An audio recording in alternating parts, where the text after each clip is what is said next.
प्यारे बच्चों, इतिहास के पीजीटी शिक्षक श्री संतोष कुमार दास, जो +2 उच्च विद्यालय गोपीकांदन में पदस्थापित हैं, उनके द्वारा इतिहास का मॉडल प्रश्न पत्र सेट 4 का आंसर तैयार किया गया है।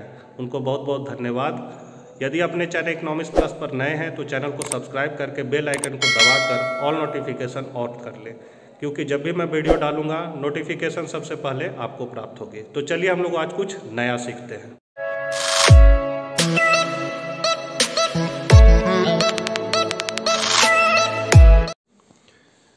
इतिहास मॉडल प्रश्न पत्र सेट 4 का दीर्घ उत्तरीय प्रश्न का 15वां नंबर क्वेश्चन है, जहांगीर की राजपूत नीति का उल्लेख करें। उत्तर है, जहांगीर ने उसी तरह अपने पिता की नीति को जारी रखा। वह राजपूतों के प्रति उदार थे। हालांकि उनके शासनकाल में उच्च पदों पर राजपूतों की संख्या में कमी आई। उन्होंने मेवाड़ को भी प्रस्तुत करने के लिए मजबूर करने का प्रयास किया, जिसने अब तक इसे मना कर दिया था। उसने अपने शासनकाल की शुरुआत से ही मेवाड़ पर आक्रमण करने के लिए एक के बाद एक कई मुगल सेनाएं भेजी। राणा अमर सिंह ने अपने पिता की तरह उत्साह के साथ मुगलों के खिलाफ लड़ाई लड़ी। उन्होंने यह बताने से इनकार कर दिया कि पूरा मेवाड़ व्यवहारिक रूप से नष्ट हो गया था और मुगलों ने हर जगह सैन्य चौकियों की स्थापना की। लेकिन आखिरकार उन्होंने प्रिंस करण और उनके कुछ रईसों की सलाह पर शांति के लिए सहमति व्यक्त की और 1615 ईस्वी में मुगलों के साथ संधि पर हस्ताक्षर किए गए। पहला है, राणा ने मुगल सम्राट की संप्रभुता को स्वीकार किया और खुद के बजाय अपने बेटे और उत्तराधिकारी राजकुमार को मुगल अदालत में उपस्थित होने के लिए प्रतिनियुक्त किया। दूसरा है, मुगल सम्राट के साथ राणा को वैवाहिक गठबंधन में प्रवेश करने के लिए नहीं कहा गया था। जहांगीर चित्तौड़ के किले सहित मेवाड़ के सभी क्षेत्रों में इस शर्त पर लौट आया कि इसकी मरम्मत नहीं की जाएगी। इस प्रकार मेवाड़ और मुगल के बीच लंबे समय तक संघर्ष समाप्त हुआ। मेवाड़ के राणाओं ने इस संधि को तब तक माना जब तक कि औरंगजेब ने अपने शासनकाल के दौरान मेवाड़ को जीतने का प्रयास नहीं किया। यह निष्कर्ष करना गलत होगा कि राणा अमर सिंह ने मेवाड़ के सम्मान की रक्षा करने की कोशिश नहीं की थी और मुगलों के साथ शांति संधि को स्वीकार करके अपने पिता राणा प्रताप के नाम को अपमानित किया था। अमर सिंह ने भी मुगलों के खिलाफ राणा प्रताप के रूप में बहादुरी से लड़ाई लड़ी और अपने बेटे और उत्तराधिकारी प्रिंस करण और उसके कुछ रईसों द्वारा सलाह दी गई थी। उसके बाद भी वह संतुष्ट नहीं था और शीघ्र ही प्रशासन को अपने बेटे को सौंप दिया और अपने शेष जीवन का एकांत स्थान नौचंदी पर गुजारा। इसके अलावा राणा के विषयों को शांति की आवश्यकता थी। मुगल और मेवाड़ के बीच लड़ाई इतनी लंबी और कठिन थी कि मेवाड़ व्यवहारिक रूप से तबाह हो गया था।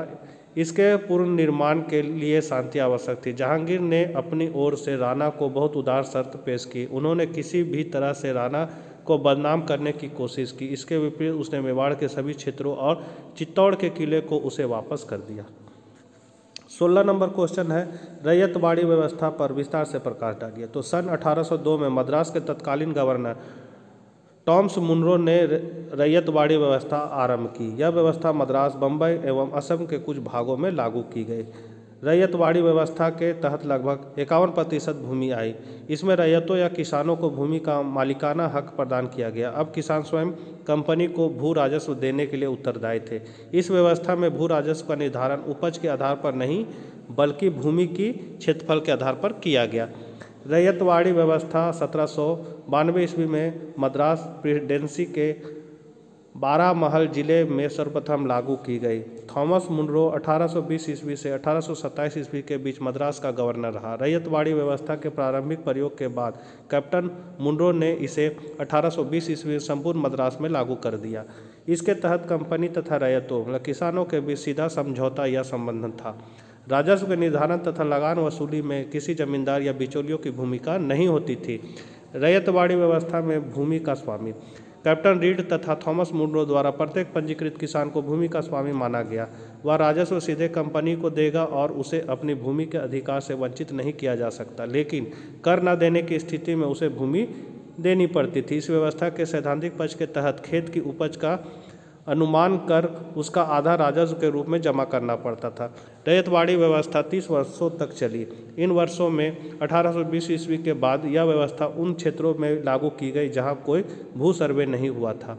सर्वे से तात्पर्य जमीन, उपज, लागत का आकलन। रैयत को इच्छानुसार खेत न देकर कंपनी के पदाधिकारी उन्हें अन्य खेत में काम करवाने लगे।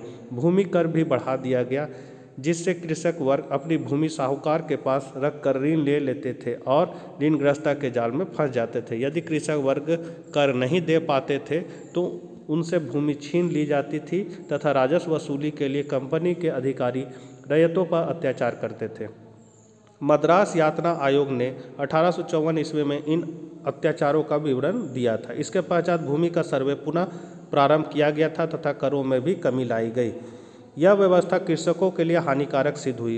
इससे ग्रामीण अर्थव्यवस्था पर प्रभाव बुरा पड़ा। कृषक गरीब तथा भूमिहीन हुए तथा ऋणग्रस्तता में फंसकर रह गए।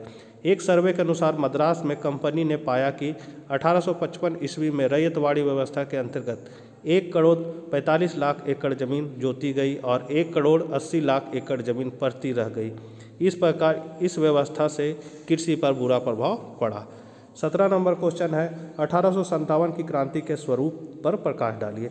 तो 1857 के विद्रोह का स्वरूप क्या था, इस पर इतिहासकारों में मतभेद है। विभिन्न इतिहासकारों ने इस विद्रोह पर भिन्न भिन्न मत दिए, जैसे सीले, जॉन लॉरेंस, ट्रेविलियन, मालसेन आदि विद्वानों के अनुसार यह पूर्णतया सिपाही विद्रोह था। चार्ल्स रेक्स के अनुसार यह एक सैनिक विद्रोह था जिसने कुछ क्षेत्रों में जन विद्रोह का रूप ले लिया। डॉक्टर ईश्वरी प्रसाद ने कहा है कि यह स्वतंत्रता संग्राम था।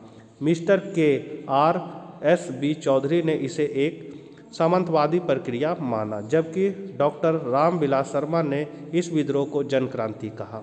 जेम्स आउट्रम एवं W. टेलर ने 1857 के विद्रोह को अंग्रेजों के विरुद्ध हिंदू मुस्लिम षड्यंत्र माना, जबकि L.R. रिस ने कहा है कि यह ईसाई धर्म के विरुद्ध एक धर्म युद्ध था। वहीं सर J. केई ने इसे श्वेतों के विरुद्ध काले लोगों का संघर्ष कहा। T.R. होम्स के अनुसार यह सभ्यता एवं बर्बरता का संघर्ष था। वीर सावरकर तथा पट्टाभी सीतारमैया ने इसे सुनियोजित स्वतंत्रता संग्राम माना, जबकि कार्ल मार्क्स ने राष्ट्रीय क्रांति कहा। R.C. मजूमदार के अनुसार यह तथाकथित प्रथम राष्ट्रीय स्वतंत्रता संग्राम न तो प्रथम न ही राष्ट्रीय तथा न ही स्वतंत्रता संग्राम था। Doctor S.N. सेन के अनुसार जो कुछ धर्म की लड़ाई के रूप में शुरू हुआ वह स्वतंत्रता संग्राम के रूप में समाप्त हुआ। उपयुक्त विवेचनाओं से यह निष्कर्ष निकाला जा सकता है कि यह विद्रोह एक राष्ट्रीय विद्रोह था, क्योंकि इसमें सैनिकों के साथ साथ आम लोग ने भी भाग लिया। इस बात की पुष्टि आधुनिक इतिहासकारों में बिपिन चंद्र के कथन से होती है। उनके अनुसार 1857 का विद्रोह विदेशी सत्ता को पुराने ढंग से हटाने की आखिरी लड़ाई थी। इसे विद्रोह भी कह सकते हैं और आज़ादी की लड़ाई भी। खास बात यह है कि इसमें हार भी मिली। इससे बुद्धिजीवी वर्ग ने सबक ली। वे समझ गए कि यह पुराने किस्म का विदेशी शासक नहीं है, इसलिए इसके खिलाफ लड़ाई दूसरे ढंग से लड़ी जाए।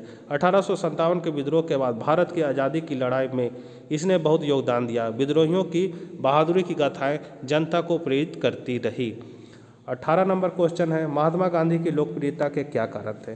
तो भारत के राष्ट्रपिता मोहनदास करमचंद गांधी ने भारत को अंग्रेजों से आज़ाद करवाने के लिए अनेक आंदोलन किया। आंदोलन के कारण वह कई बार जेल भी गए। गांधी जी ने अपने आंदोलन के कारण भारत की जनता को एकजुट किया, जिसके परिणाम स्वरूप अंग्रेजों को भारत छोड़कर जाना पड़ा। गांधी जी को सबसे पहले सुभाष चंद्र बोस ने वर्ष 1944 में रंगून रेडियो से राष्ट्रपिता कहकर संबोधित किया था। गांधी जी ने जीवन भर अहिंसा और सत्य का पालन किया और लोगों से भी इसका पालन करने के लिए कहा था।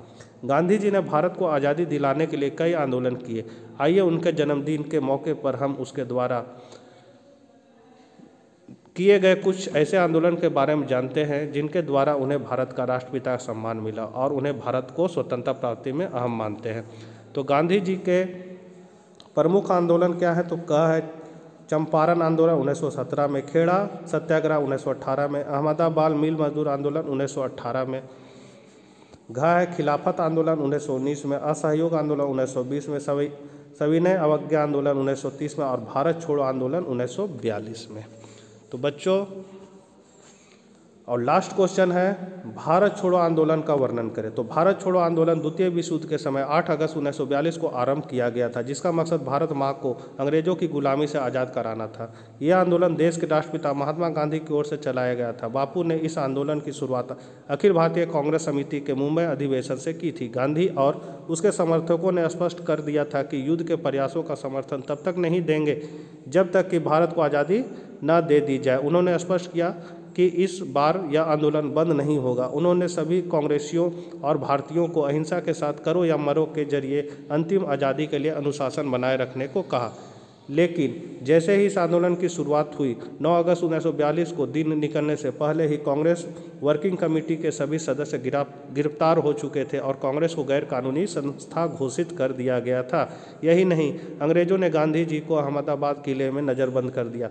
सरकारी आंकड़ों के अनुसार इस जन आंदोलन में 940 लोग मारे गए थे और 1630 घायल हुए थे, जबकि 60,229 लोगों ने गिरफ्तारी दी थी। लेकिन लोग ब्रिटिश शासन के प्रतीकों के खिलाफ प्रदर्शन करने सड़कों पर निकल पड़े और उन्होंने सरकारी इमारतों पर कांग्रेस के झंडे फहराने शुरू कर दिए। लोगों ने गिरफ्तारियां देना और समान सरकारी कामकाज में व्यवधान उत्पन्न करना शुरू कर दिया। विद्यार्थी और कामगार हड़ताल पर चले गए। बंगाल के किसानों ने करों में बढ़ोतरी के खिलाफ संघर्ष छेड़ दिया।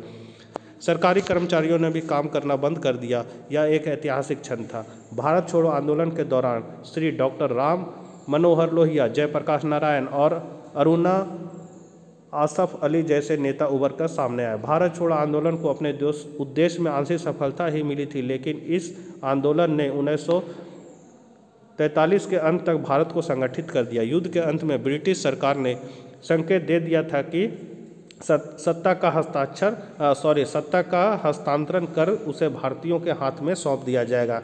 इस समय गांधी जी ने आंदोलन को बंद कर दिया, जिससे कांग्रेसी नेताओं सहित लगभग सैकड़ा हजार 1 लाख राजनीतिक बंदियों को रिहा कर दिया गया। सन 1857 के पश्चात देश की आज़ादी के लिए चलाए जाने वाले सभी आंदोलनों में सन 1942 को भारत छोड़ो आंदोलन सबसे विशाल और सबसे तीव्र आंदोलन साबित हुआ, जिसके कारण भारत में ब्रिटिश राज की नींव पूरी तरह से हिल गई थी। आंदोलन का ऐलान करते वक्त गांधी जी ने कहा था कि मैंने कांग्रेस को बाजी पर लगा दिया। यह जो लड़ाई छिड़ रही है वह एक सामूहिक लड़ाई है। सन 1942 का भारत छोड़ो आंदोलन भारत के इतिहास में अगस्त क्रांति के नाम से भी जाना जाता रहा है। तो बच्चों, वीडियो को ज़्यादा से ज़्यादा ज़रूर शेयर करें ताकि और भी बच्चे इसका लाभ उठा सकें। तब तक के लिए आज्ञा दीजिए। जय हिंद, जय भारत।